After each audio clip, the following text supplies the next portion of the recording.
હીરા ઉદ્યોગની મંદીમાં સપડાયેલા રત્ન કલાકારો માટે રાજ્ય સરકાર 2 દિવસ બાદ કરશે એક્શન પ્લાન।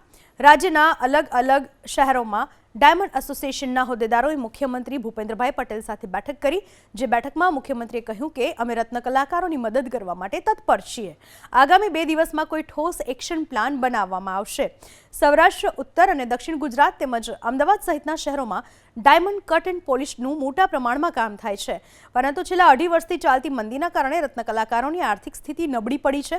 આજે શિક્ષણ રાજ્યમંત્રી પ્રફુલ પાનસેરિયા, इंडियन डायमंड इंस्टीट्यूटना चेरमेन दिनेश नावड़िया, विसनगर डायमंड एसोसिएशनना प्रमुख ईश्वर प्रजापति, अमदावाद डायमंड एसोसिएशनना प्रमुख नरसिंह कानाणी, जूनागढ़ डायमंड एसोसिएशनना प्रमुख विजय पटेल, भावनगर डायमंड एसोसिएशनना प्रमुख घनश्याम गोरसियाए मुख्यमंत्री भूपेन्द्र पटेल साथे बैठक योजी हती।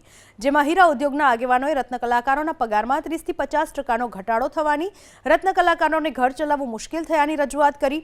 एटલું જ નહીં, रत्न कलाकारो माटे खास पेकेज जाहेर करवानी, रत्न कलाकार कल्याण बोर्ड जाहिर करीने व्यवसाय वेरो नाबूद करवा, रत्नदीप योजना जाहिर करवानी, बाळकोनी शाळानी फी, मकानना हप्ता अने भाड़ा भरवामां अने आत्महत्या करनार रत्न कलाकारोना परिवारने आर्थिक सहाय करवानी सरकार समक्ष मांग करवामां आवी।